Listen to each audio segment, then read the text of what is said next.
folks. This is Pastor Mike Hoggard, pastor of Bethel Church in Festus, Missouri, and head of prophetic research ministry with another Watchman video broadcast. This is part 2 of our discussion of weapons. Should people be allowed to have guns? The terrible, unthinkable, I would never even in a million years even think of ever doing something like this, going into a school, killing 20 children. And the reason why you killed 20 children is because something happened and you stopped before you killed 30 or 40 or 50. I mean, he had enough ammo on him to do a lot more harm than he did. We're talking about this tragic event. Now, already, and I have some news articles to share with you, already we are seeing more and more discussion about restricting weapons, restricting guns, because there are people who think that if we de-weaponize, if we disarm everybody except the government, then we're going to be safe then from things like this happening. And what they're trying to convince you of is the idea that if nobody has any guns except the government, then things like this won't happen. We're going to prevent it from happening again. That is not true. Remember, on the same day that this event took place in Connecticut, guy goes into a school in China with a knife, slashes 22 children in that school and one teacher. And they said it's just a string of school-related attacks that have been happening in China. They're not going to prevent it. They're not going to. The government cannot be the sole means of protection and safety. There is too many people and not enough government for now.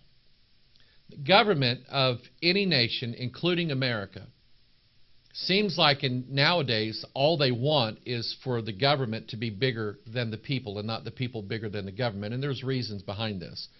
And remember, we found out from the Scriptures the plan, that there is a plan. It is spiritual in nature, to take away the weapons of people, to take away their source of strength and power so they can rule over them. You have to ask yourself the question, are there evil people in this world who seek to rule and dominate over people for their own for wealth or for their own power, their own degraded, corrupted mind? Are there people in the world who do this? Yes. Are there people in public office right now in whatever country, Australia, Britain, Spain, Africa, the United States? Are there people who are in office right now who would love to have more power than what they have right now? Absolutely. Absolutely, no doubt. So this is not some far-fetched conspiracy theory that you're going to see Jesse Ventura talking about, although he may cover this.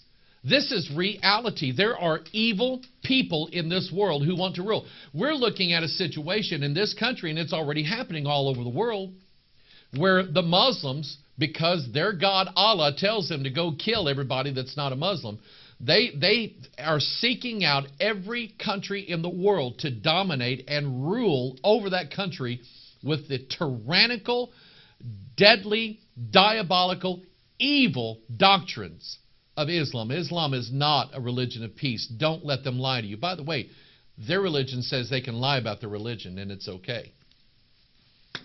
So what they said, well, they said it's a religion of peace. Their religion said they could lie about it. In fact, they're supposed to lie about it, to hide their aim.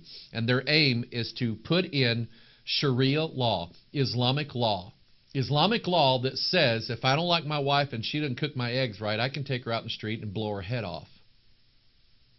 That's what's coming. We have an obligation in this. The strength of America right now is the fact that we are armed.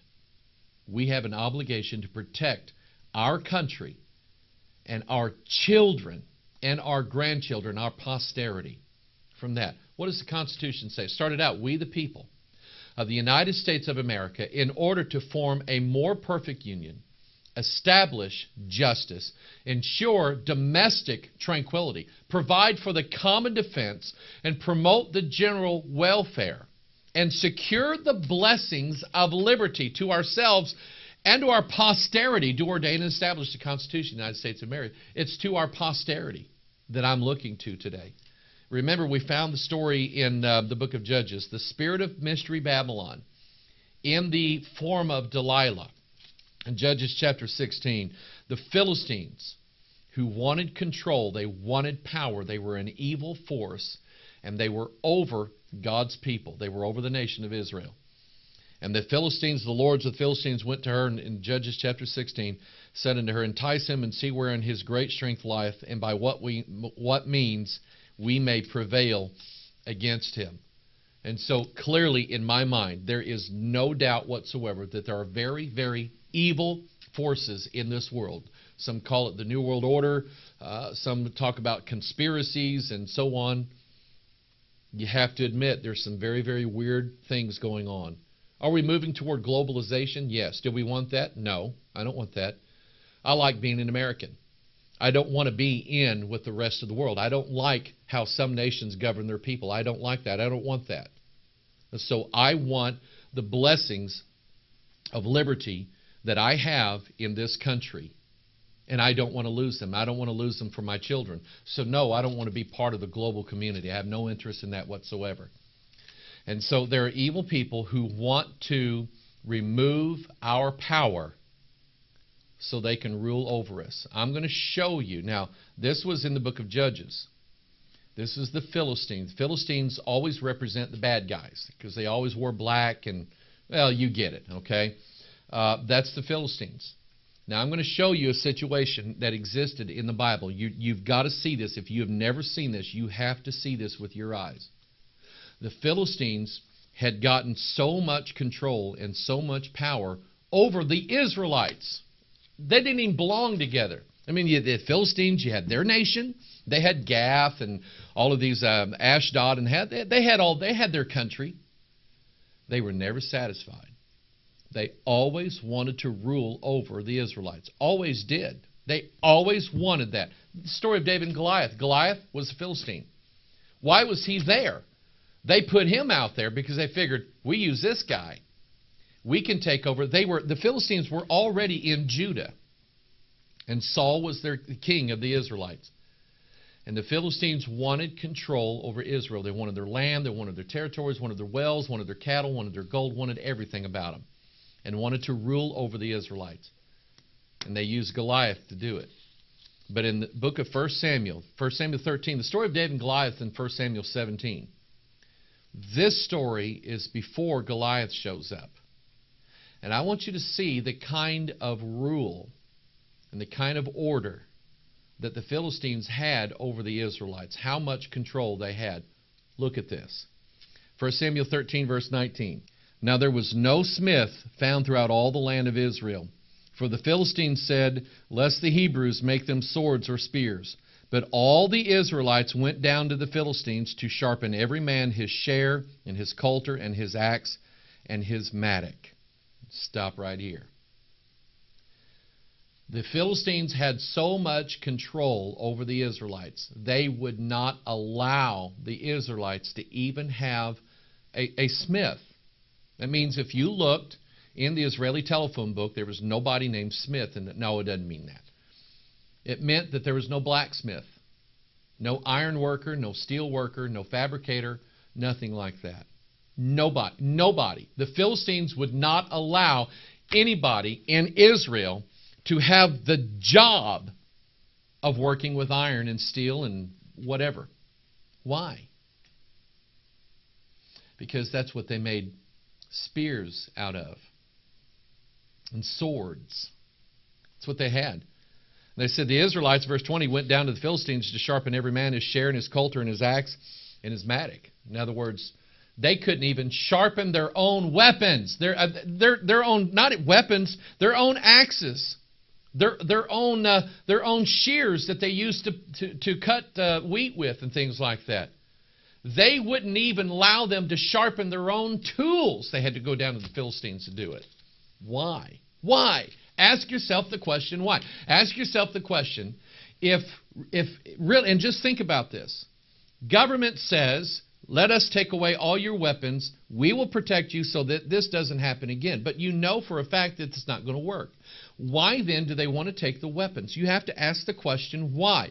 Why is there an entity who wants to disarm law-abiding citizens.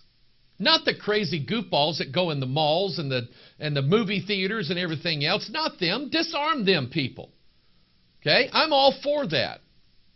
But guys like me, guys like you, never fired our weapon at another human being, don't intend to, unless you put your hands on my wife or my kids. They want to take away our weapons. Why? You have to ask the question, why? Why take them away from people who have no intention on using them ever unless they're attacked? Why? Here's the reason.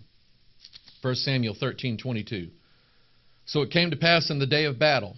There it is right there. In the day of battle.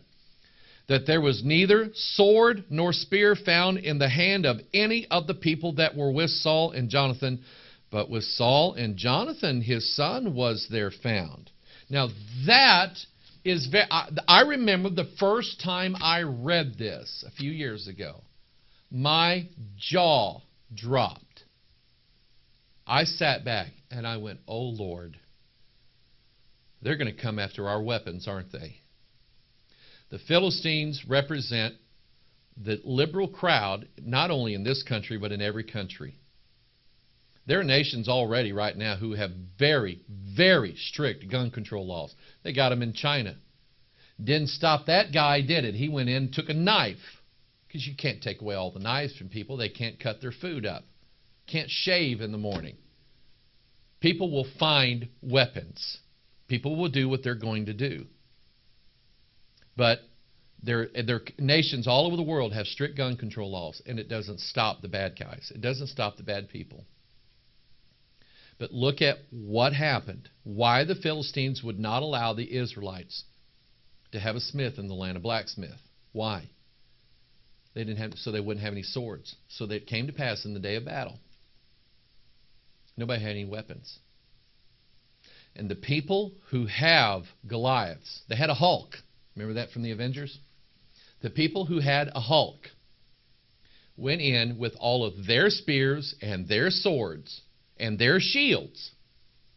You see, the Israelites couldn't even defend themselves because you make shields. Blacksmiths, that's what they do. They pound out metal and make shields with it. And the Israelites couldn't even defend themselves because the Philistines wouldn't let them.